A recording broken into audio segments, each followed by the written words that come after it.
One by one, the unmanned submarines were lowered back down to the ocean floor to monitor the containment cap. The storm never got bad enough to force all of the ships to leave. 2 stayed in place, checking pressure readings throughout the night. The well is still in good shape, and for now at least, they can get back to work. We're going to be playing a cat and mouse game for the remainder of the hurricane season. We'll have to react to the best forecast.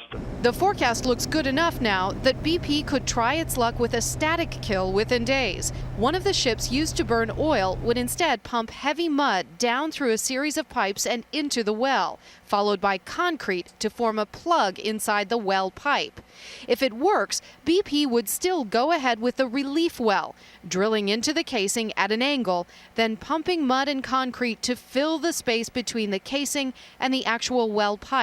The well would be permanently sealed. The process could begin Tuesday, the day BP meets with investors and releases its latest earnings report. Even before this storm threatened, Grand Isle was already starting to take down some of its defenses, like this boom, which used to stretch the entire 7 miles of this beach. They haven't seen large amounts of oil wash ashore here in more than 3 weeks. Still, oil is just 5 miles from Louisiana's coast, with larger slicks farther out.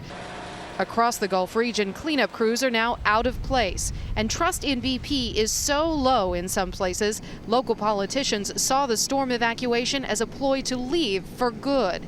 I've called law enforcement, I called the sheriff, and I said I'm ready to mobilize our flotilla and we'll go out there and stop them.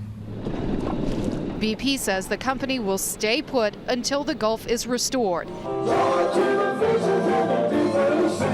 Battles that faded into the background on the beaches of Grand Isle today, where there was no oil, no boom, just dancing feet.